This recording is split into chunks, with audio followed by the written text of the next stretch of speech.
Hello everyone, welcome to Quintedge. मेरा नाम यश जैन है। मैं बाय क्वालिफिकेशन एक चार्टर्ड अकाउंटेंट और एफआरएम हूँ और क्विंटेज का फाउंडर हूँ। मैंने इन्वेस्टमेंट बैंकिंग इंडस्ट्री में पहले काम करा हुआ है। सो इस वीडियो में जो भी हम डिस्कस करने वाले हैं about investment banking jobs in India, वो सब फर्स्ट हैंड एक्सपीरियंस है। क्विंटेज पे मैं फाइनेंशियल मॉडलिंग और वैल्यूएशन के कोर्सेज भी प्रोवाइड करता हूँ, जिसमें हम इन्वेस्टमेंट बैंकिंग बच्चों को सिखाते हैं और फिर बच्चों को प्लेस करवाते हैं। तो जो भी हम डिस्कस करने वाले हैं वो सारा फर्स्ट हैंड एक्सपीरियंस है। तो चलिए वीडियो शुरू करते हैं। सबसे पहले मैं आपको बताऊंगा इस वीडियो में हम क्या क्या डिस्कस करने वाले हैं। तो यदि आपका कोई पर्टिकुलर इंटरेस्ट का सेक्शन है तो आप डायरेक्टली उस पर जंप कर सकते हैं, दो मैं उस चीज को रिकमेंड नहीं करता हूं। सबसे पहले हम लोग बात करेंगे इन्वेस्टमेंट बैंक किस किस टाइप के होते हैं, ये इंडस्ट्री का स्ट्रक्चर कैसा है। उसके बाद मैं बात करूंगा इस इंडस्ट्री में किस तरह के रोल्स होते हैं। फिर मैं बात करूंगा किन सिटीज में आपको इन्वेस्टमेंट बैंकिंग की जॉब्स मिल सकती है, आपकी क्या स्टार्टिंग सैलरी होगी एक्सपेक्टेड। उसके बाद फिर हम लोग बात करेंगे कि प्रेफर्ड क्वालिफिकेशन क्या होगी। यदि आपको इन्वेस्टमेंट बैंकिंग जॉब लेना चाहते हैं इंडिया में तो बेस्ट क्वालिफिकेशन आपके लिए क्या हो सकती है। उसके बाद कुछ मेरी तरफ से एडिशनल टिप्स हैं, it is just foot in a door जिसको हम बोलते हैं, मतलब कि आप जॉब में बस घुस जाओ, उसके बाद धीरे धीरे करके एक बार इंडस्ट्री में आपने कदम रख लिया उसके धीरे धीरे करके आप नेविगेट खुद ही कर लोगे। सो चलिए ये वीडियो शुरू करते हैं।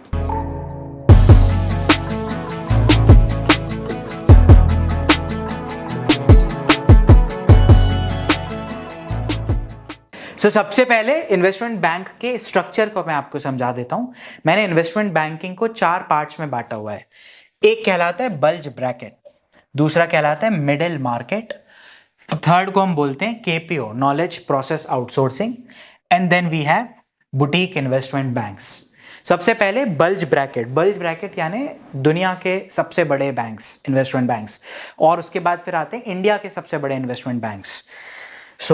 दुनिया के सबसे बड़े इन्वेस्टमेंट बैंक जैसे गोल्डमैन हो गया, एचएसबीसी हो गया, नोमुरा हो गया, बार्कलेज हो गया, क्रेडिट स्विस हो गया, पूरी दुनिया में ये लोग फेमस है, सारे टाइप के इन्वेस्टमेंट बैंकिंग सर्विस देते हैं।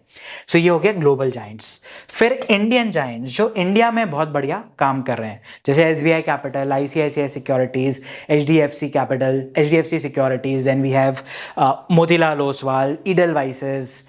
इंडिया में बहुत ज्यादा ये फेमस है। उसके बाद फिर we will move towards middle market यानी बहुत बड़े भी नहीं है बट इंडिया में इनकी बहुत मतलब इंडिया में इनको माना जाता है, इंडिया में बहुत पॉपुलर है ये। जैसे आपने शायद नाम सुना होगा Avendus, Spark Capital, Mape Advisory, Ambit, Unitus Capital, ये सब इंडिया में बहुत फेमस है। इन्वेस्टमेंट बैंकिंग की एक लीग टेबल होती है, उसमें दिखता है कि किसने कितनी डील्स करवाई। तो ये middle market banks league table में, मतलब साल भर में किसने कितनी डील करवाई, किस वैल्यूएशन की करवाई, लीग टेबल में बहुत बार ये ग्लोबल जायंट से आगे रहते हैं मिडिल मार्केट वाले, बिकॉज इंडियन है तो they understand Indian atmosphere better. उसके बाद फिर केपीओ है ना, एक तरह से सपोर्ट प्रोवाइड करते हैं इन लोगों को। बहुत सारे यहाँ पे एक्टिविटीज होती है जो शायद इन्वेस्टमेंट बैंक खुद नहीं मैनेज करना चाहता, उनके पास रिसोर्सेज हैं बट वो लोअर लेवल का काम है जो ये लोग चाहते हैं कि हम हमारी कोर कंपिटेंसी पे फोकस करेंगे, data processing, data collection, data analysis, वो सारा पहले ये करके देते हैं, फिर रिफाइंड वर्जन इनके पास पहुंचता है। तो आप इन्वेस्टमेंट बैंक को इनडायरेक्टली सपोर्ट करते हो। जैसे एक मेरे मित्र हैं, वो काम करते हैं ऐसे ही एक केपीओ में, उनका काम रहता है बार्कलेज और उसकी जैसी दूसरी कंपनीज को सारा डेटा प्रोवाइड करके देना। डेटा एनुअल रिपोर्ट्स में आएगा, क्वार्टरली रिपोर्ट्स में आएगा, इधर उधर नेट पे प्रेस रिलीजेस आएंगी, उन सबको कंपाइल करके डेटा बना के देना। ये ऐसे ही किसी केपीओ में वो मैनेजर है, तो ये इस तरह का काम वो बैक एंड पे एक इन्वेस्टमेंट बैंक को ही सर्व कर रहे हैं। उसके बाद बुटीक इन्वेस्टमेंट बैंक बहुत सारी है, जैसे कोई यहाँ पर काम करता है बट यहाँ पर 5, 10, 15 साल हो गए, बहुत एक्सपीरियंस हो गया। सो फिर वो लोग क्या करते हैं, खुद का ही एक बुटीक बैंक ओपन कर लिया, जिसमें अब यहाँ पर तो उन्होंने एक डिवीजन में काम करा होगा, जैसे एमएनडी में काम करा है, मर्जर्स एंड एक्विजिशन में, तो खुद का एक इन्वेस्टमेंट बैंक खोली है जिसमें सिर्फ हम मर्जर एंड एक्विजिशन करवाते हैं। तो ये सबसे छोटे इन्वेस्टमेंट बैंक है, छोटी सी टीम रहती है, 10, 20, 30, 40 लोगों की, डील्स आती रहती है साल में, छोटी छोटी, बहुत बड़े अमाउंट की डील नहीं रहती है, 10, 20, 25, 50, 100, 150 करोड़, इससे ज़्यादा बड़ी डील्स नहीं रहेगी। उससे ज़्यादा बड़ी डील्स हो सकती है बट वो बड़ी रेयरली होती है, क्योंकि बड़ी डील्स होती है तो फिर सब लोग फिर इधर या इधर चले जाते हैं जिन्हें भी डील्स करवानी है, राइट। सो यहाँ पर एंट्री लेना बहुत ईजी होता है, मैं वीडियो में और आपको आगे बताऊंगा। उसके बाद इन्वेस्टमेंट बैंकिंग में दो टाइप के रोल्स होते हैं, एक होता है फ्रंट ऑफिस और दूसरा होता है बैक ऑफिस। फ्रंट ऑफिस मतलब क्लाइंट फेसिंग रोल, यहाँ पे आपको कम्युनिकेशन भी बहुत अच्छा चाहिए, टेक्निकल नॉलेज भी बहुत अच्छा चाहिए, you need to be always on your feet. कोई भी डिफिकल्ट सिचुएशन या क्वेश्चन क्लाइंट ने पूछा, आपके पास तुरंत उसका जवाब होना चाहिए। और यहाँ पर में भी 5% लोग काम करते हैं। यदि इंडिया में मान लो 1000 लोग काम कर रहे हैं तो 50 लोग इस यहाँ पर काम कर पाएंगे, बिकॉज इतनी ही अपॉर्चुनिटी इंडिया में इसकी। उसके बाद सपोर्ट ऑफिस में 1000 में से 950 लोग या 95% लोग काम करेंगे। सपोर्ट ऑफिस में होना कोई बुरी बात नहीं है, राइट। इट्स जस्ट दैट कि यहाँ पर हर किसी का कम्युनिकेशन अच्छा नहीं होता है, हर कोई एकदम स्पॉन्टेनियस नहीं होता है, हर किसी की टेक्निकल स्किल शायद इतनी अच्छी ना हो, तो सबके लिए अपनी अपनी जॉब होती है। बट ये एक सच बात है, ये ट्रुथ है कि 90-95% लोग यहाँ ही रहेंगे, यहाँ पर नहीं जा पाएंगे। सबसे ज़्यादा मोटा पैसा यहाँ पर मिलता है, यहाँ पर पैसे की कमी नहीं, यहाँ पे भी बहुत अच्छा कमाओगे आप। बट जिस वजह से इन्वेस्टमेंट बैंकिंग को इतना ग्लैमराइज करा जाता है वो ये है, ये 5% लोग ही है, राइट। किसी भी इंडस्ट्री में 5% बहुत पैसा कमाते हैं, सेम इन्वेस्टमेंट बैंकिंग में भी है। नाउ किस किस सिटी में जॉब्स होती है इन्वेस्टमेंट बैंकिंग की मेजरली, ये हमारा इंटरनल डेटा है, जो हमारी प्लेसमेंट टीम है जो प्लेसमेंट करवाती है कोर्स के बाद, उनका ये डेटा है जो मैंने आज ही शाम में इस वीडियो से शायद 1 घंटे पहले कलेक्ट करा होगा। तो ज़्यादातर अपॉर्चुनिटीज़ पिछले 4-6 महीने में उनके पास आई है दिल्ली एनसीआर रीजन से, मैं उसको एक सिटी बोल रहा हूँ, दिल्ली एनसीआर रीजन से, मुंबई पुणे से। मुंबई पुणे में सबसे ज़्यादा जॉब होती है, मुंबई फाइनेंस हब है, अब पुणे भी धीरे धीरे करके एक्सपैंड कर रहा है। सेकेंड नंबर पे दिल्ली एनसीआर आता है, फिर बैंगलोर, हैदराबाद एंड अहमदाबाद, ये इमर्जिंग मार्केट्स है। सो मे बी अहमदाबाद इसलिए क्योंकि गिफ्ट सिटी इसके पास आ रही है, अहमदाबाद भी एक काफ़ी बड़ी सिटी है गुजरात की, राइट। सो इस एरिया में आप देखोगे सबसे ज़्यादा आपको इन्वेस्टमेंट बैंकिंग की अपॉर्चुनिटीज़ है। तो चेन्नई में क्या हो सकती है, हाँ बिल्कुल हो सकती है, क्या कोलकाता में हो सकती है, इनफैक्ट है। बट यदि 100 जॉब्स हैं तो 100 में से 95 तो इन्हीं 5-6 शहरों में आएगी, बाकी की 5 जो भी है इधर उधर फैली रहेगी। सो सारी टियर 1 सिटीज़ में है, बट सबसे ज़्यादा इसमें अपॉर्चुनिटीज़ इन 6 सिटीज़ में है, ओके। दिल्ली एनसीआर को मैं एक सिटी मान रहा हूँ। उसके बाद फिर हम लोग बात करते हैं एंट्री लेवल सैलरी कितनी होगी। लिमिट तो like sky is the limit, आप कितना भी कमा सकते हो, आप पार्टनर बन जाओ करोड़ों में कमाओगे। एक नॉर्मल पर्सन, एक एवरेज पर्सन यदि स्टार्ट करता है तो कितना कमाएगा, ये अगेन मेरा डेटा है, हमारा क्विंटेज का डेटा है। तो इसमें यदि किसी बच्चे ने टियर 2 टियर 3 कॉलेज से बैचलर्स करा हुआ है, बीकॉम या कोई भी डिग्री उसने करी हुई है, अच्छा, इन्वेस्टमेंट बैंकिंग में एंट्री के लिए प्रेफरेबल है कि आपके पास अकाउंटिंग फाइनेंस की क्वालिफिकेशन हो। बट यदि ये नहीं भी हो तब भी आपका काम चल जाएगा, आप स्टिल, यदि आपके पास स्किल्स है, जो स्किल्स क्या रिक्वायर्ड रहती है मैं आगे बात करूंगा, यदि आपके पास स्किल्स है, आप फाइनेंस ने आपने फॉर्मल एजुकेशन नहीं ली है ना, आपने पहले जॉब करी है, बट आप समझते हो, मतलब यदि आपको शेफ बनना है तो आप ऐसा नहीं बोल सकते मैं खाना बनाना जानता ही नहीं हूँ, तो फिर तो कोई भी नहीं रखेगा यहाँ पे। वैसे आप ये नहीं बोल सकते, ठीक है आपकी क्वालिफिकेशन XYZ कुछ भी हो, आप टेक बैकग्राउंड से हो, आर्ट्स बैकग्राउंड से हो, लॉ बैकग्राउंड से हो, बट आपको मार्केट्स की नॉलेज है, फाइनेंस की नॉलेज है, तो आप इन्वेस्टमेंट बैंक में काम कर सकते हो।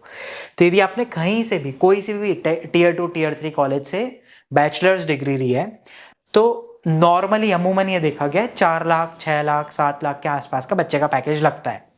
उसके बाद फिर यदि टियर 1 कॉलेज जैसे SRCC हो गया, या जितने भी जो हम 12th के बाद हम एस्पायर करते कि यार इस कॉलेज में मिल जाए एडमिशन तो लाइफ बन जाएगी, ये उस वाले कॉलेज में यदि हो जाए तो फिर आपका पैकेज 6 से 11 लाख रुपए लगता है मोटा मोटा। उसके बाद यदि आपने MBA करा हुआ है, अब कोई टियर 1 करे हुए कॉलेज का करा हुआ बच्चा तो टियर 2 टियर 3 कॉलेज से MBA करेगा नहीं, तो मोस्टली MBA टियर 2 टियर 3 कॉलेज से कौन करते हैं, जो लोग बैचलर्स भी टियर 2 टियर 3 से करा हुआ है ना। उस केस में आपकी पैकेज लगती है 6 लाख से 10 लाख के बीच में। सो सर इससे भी कम है इसका पैकेज, हाँ ये हार्श रियलिटी है, बट जो मैंने देखा है मोर और लेस बराबर है या थोड़ा कम है। उसके बाद फिर यदि टॉप कॉलेज से MBA करा हुआ है आपने, जैसे IIM हो गए है ना, जो 5-10 कंट्री में सबसे फेमस MBA के कॉलेजेस हैं, उस केस में MBA लाइक इन्वेस्टमेंट बैंकिंग बना ही उनके लिए है। तो ये लोग है ना जाते फ्रंट ऑफिस में। आप यदि नॉर्मली आप लोग जाओगे तो आप लोग ज़्यादातर लोग जाएंगे बैक ऑफिस में, यही वो 5% है जो जाते हैं फ्रंट ऑफिस। चलो 3%, 3.5% है, 1-2% इधर उधर से भी पहुंच जाते हैं। धीरे धीरे काम सीखते गए सीखते गए सीखते गए, बहुत स्किलफुल थे, काफ़ी स्पॉन्टेनियस थे। में भी पहले इतना अच्छा काम पढ़ाई नहीं करते थे, इतना नहीं समझते थे, इंडस्ट्री में एक्सपर्टीज आई धीरे धीरे करके, तो इंडस्ट्री में काफ़ी प्रोग्रेस कर ली, तो वो लोग भी पहुंच जाते हैं ओवर लॉन्ग टर्म में। बट ये तो पहले ही दिन से एमबीए कंप्लीट भी नहीं होगा, कॉलेज में ही प्लेसमेंट आएगा जिसमें ग्लोबल जायंट्स, इंडियन जायंट्स आएंगे और इनको कैंपस से ही पिकअप कर लेंगे। उस केस में 15 लाख से 30 लाख डिपेंड करता है, लाइक आप किस कॉलेज से कैसा अपना परफॉर्मेंस करा इंटरव्यू में, बट इनका 15 से 30 लाख के आसपास का पैकेज लगता है ना। जैसे कोई इंडियन जायंट के पास गए, मान लो ये एसबीआई कैपिटल में गए, तो 15, 17, 18, 20 लाख का पैकेज लगेगा। वैसे ही कोई बार्कलेज में या गोल्डमैन में चले गए, शायद 25 लाख, 28 लाख, 30 लाख का भी पैकेज जा सकता है। उसके बाद फिर यदि आपने डॉक्टरेट करी हुई है, तो डॉक्टरेट करते ही गिने चुने लोग हैं, और यदि वो इन्वेस्टमेंट बैंक में काम करते हैं तो नॉर्मली देखा गया 12-15 लाख से 20 लाख से ज़्यादा ही कमाते हैं, राइट। उसके बाद ये आपने CFA लेवल 1 करा है, उसके पहले कहीं से कुछ भी कराओ नहीं, यहाँ पे मैंने रेंज नहीं डाली, उन्हें 5 लाख से स्टार्ट होता है। अपने Tier 2 कॉलेज से बैचलर करियो, Tier 3 कॉलेज से करियो, MBA कराओ नहीं कराओ, CFA L1 कर लिया है तो आपका 5 लाख के आसपास मिनिमम पैकेज जाएगा। L2 कर लिया है, कोई एक्सपीरियंस नहीं है या थोड़ा बहुत एक्सपीरियंस है, Tier 2 Tier 3 कॉलेज से करा है या 1 से करा है, कहीं से भी कराओ, मिनिमम पैकेज 8 लाख के आसपास जाएगा, ठीक है। उसके बाद प्रिफर्ड क्वालिफिकेशन कौन सी है? नाउ ये है बेस्ट क्वालिफिकेशन, क्या इसके बिना हम लोग MBA कॉलेज जाए बिना या CFA करे बिना क्या हम लोग इन्वेस्टमेंट बैंकिंग में जा सकते हैं? हाँ जा सकते हैं, बट ये बेस्ट है ना, ये बेस्ट है। और इसके साथ एक मैंने चीज लिखी हुई है, फाइनेंशियल मॉडलिंग एंड वैल्यूएशन, ये मस्ट है, ये सीखना ही पड़ेगा। आप कहीं से भी हो, कोई से भी कॉलेज से हो, आपको वैल्यूएशन और मॉडलिंग आनी ही चाहिए, आपको सीखना ही पड़ेगा। वैल्यूएशन एंड मॉडलिंग में basic of finance, advance level of finance, excel, presentation, यदि आप कहीं से भी फाइनेंशियल मॉडलिंग एंड वैल्यूएशंस का सर्टिफिकेशन करते हैं, जैसे हमारा कोर्स कहलाता है CIB, सर्टिफाइड इन्वेस्टमेंट बैंकर, वहां पर या कहीं और से भी do your own research, but यदि आप कहीं से भी करते हो तो आपको बस ये देखना है क्या मुझे ये अलग अलग प्रकार के फाइनेंशियल मॉडल सिखा रहे हैं, क्या मुझे ये अलग अलग सिचुएशन से अवेयर करवा रहे हैं, क्या मुझे एक्सेल, पावर पॉइंट सारी चीज़ें सिखा रहे हैं। यदि ऐसा है, और कोर्स 10, 15, 20 घंटे का नहीं होता, ये कोर्स यदि आपको करना है तो कम से कम 150 से 200 घंटे तो पढ़ना पड़ेगा, राइट। सो इतना बड़ा कोर्स होना चाहिए, 3-4 महीने का कम से कम, तो वहां से करने का मतलब है course, okay. Financial modelling and valuations, चाहे आपने CFA कराओ तब भी आपको चाहिएगा, चाहे आपने MBA इन फाइनेंस कराओ तब भी आपको चाहिएगा, या फिर कहीं कुछ और भी क्वालिफिकेशन करियो, मॉडलिंग और वैल्यूएशन तो सीखने पड़ेंगे। यूडेमी वगैरह वाले कोर्सेज मैं जनरली रिकमेंड नहीं करता हूँ, जो 300 रुपये, 500 रुपये, 800 रुपये, 1000 रुपये में सर्टिफिकेशन हो जाते हैं ना। हमें लेंदी कोर्सेज चाहिए, 10-15 घंटे के कोर्स में कुछ भी नहीं सीखोगे आप, राइट। सर मैं तो CFA करा हुआ है तब भी नहीं सीखोगे। अब ये कुछ टिप्स हैं, इट्स अप टू यू, आपको फॉलो करनी है नहीं करनी है। मेरा जो एक्सपीरियंस है इंडस्ट्री का 7-8 साल का, उसके बेसिस पे है आपको कैसे अपने करियर की शुरुआत करनी चाहिए। लॉन्ग टर्म में हमें कहाँ जाना है? जायंट्स के तरफ, ग्लोबल जायंट, इंडियन जायंट, जहाँ पे भी आप जा पाओ।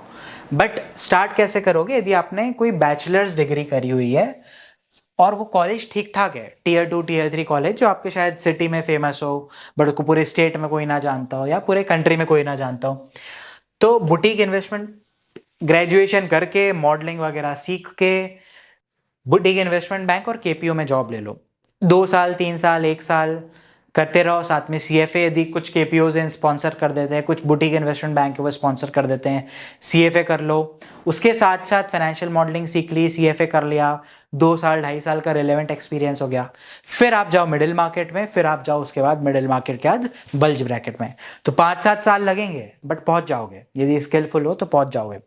वैसे ही बैचलर्स डिग्री यदि Tier 1 कॉलेज से करिए तो फिर ये स्टेप स्किप कर दो, सीधे मिडिल मार्केट जाओ, फिर लॉन्ग टर्म में बल्ज ब्रैकेट टारगेट करना, और आपके लिए बहुत पॉसिबल है। बिकॉज ज़्यादातर बच्चे Tier 1 कॉलेज से बैचलर्स करने के बाद कुछ और क्वालिफिकेशन परस्यू करते हैं, CFA कर लेंगे, MBA कर लेंगे, whatever qualification you want to do, you should start with middle market and then move to जो बड़े बल्ज ब्रैकेट इन्वेस्टमेंट बैंक्स हैं। उसके बाद MBA करा आपने Tier 2 Tier 3 कॉलेज से, उसके बाद भी आपको bank, investment bank, boutique investment bank या KPO में ही जॉब मिलेगी। मिडिल मार्केट में भी मिलने की प्रोबेबिलिटी बहुत कम है। तो सर फिर मतलब ही क्या है इस MBA को करने का? यहाँ पे ना आप जूनियर इंटर्न, जूनियर एनालिस्ट, इस टाइप की पोजीशन से शुरू करोगे इस केस में।